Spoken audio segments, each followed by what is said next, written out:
Terima kasih masih bersama Pak Bambang. Pak Bambang, Ya.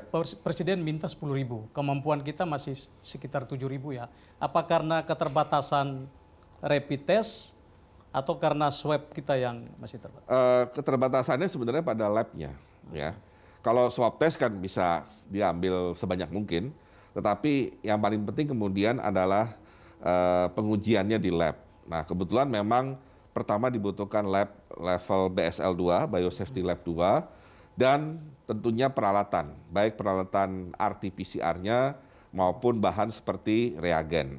Nah, dalam beberapa kasus memang karena reagen ini 100% masih tergantung pada import dan supply reagen juga terbatas artinya di dunia, maka mungkin kadang-kadang sering terjadi keterlambatan reagen untuk dipakai melakukan pengujian.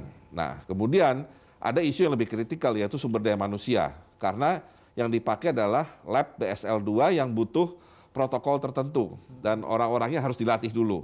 Nah, kebetulan salah satu lembaga di bawah koordinasi kami yaitu LIPI sudah melakukan pelatihan untuk para relawan di laboratorium BSL-2 ini. 800 orang sudah mendaftar, saat ini 600 sudah selesai, jadi masih tinggal 200 orang lagi. Mudah-mudahan dari alumni pelatihan ini bisa segera mengisi kekosongan terutama BSL-2 yang ada di daerah. Ini alat kelengkapan medis, APD, rapid test, dan lain-lain kan kita masih datangkan dari luar.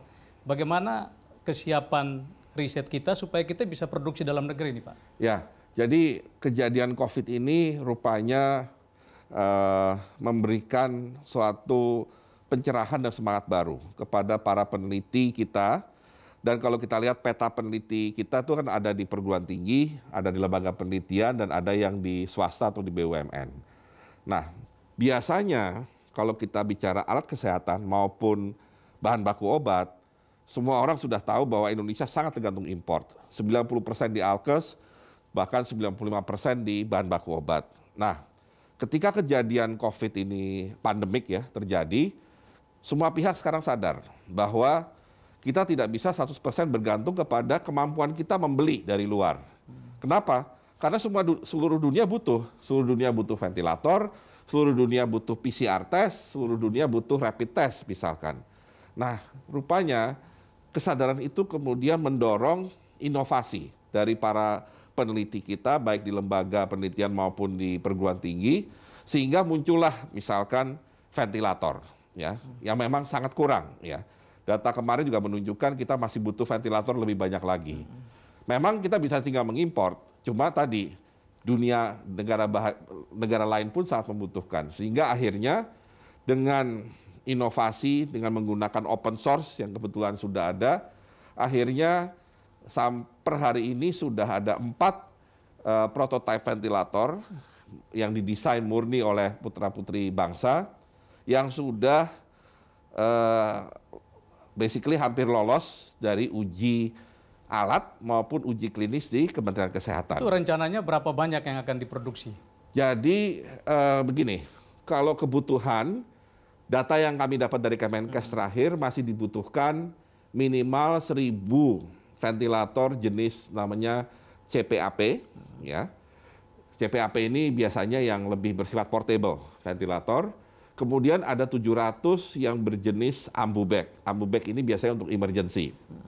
Nah, kalau kita lihat kapasitas produksi, contoh dari yang dikembangkan oleh BPPT, ya, yang bersifat AmbuBag, pabriknya nanti kalau semua izin sudah beres, pabriknya sanggup memproduksi 100 unit per minggu, ya. Dan kita bekerja sama dengan 2 pabrik. Jadi paling tidak dari satu jenis yang BPPT bisa diproduksi 200 ventilator per minggu. Dan kemudian ya kalau ditambah tinggal setiap minggu memproduksi untuk kebutuhan paling tidak COVID-19.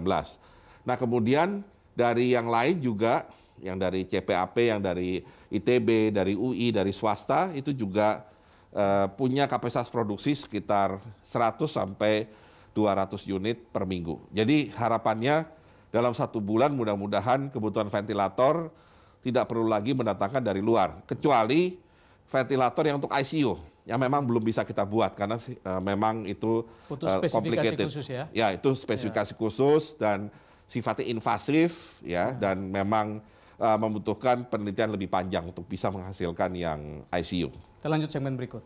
Pemirsa, tetaplah bersama Pak Bambang Brojonegoro. Nah, dengan melihat kecenderungan virus pandemi yang ke depan mungkin muncul varian baru. Kalau untuk obat, farmasi, ya selama ini kan kita tergantung bahan baku obat. Kenapa? Karena bahan baku obatnya masih menggunakan katakan bahan kimia yang memang diproduksi di luar.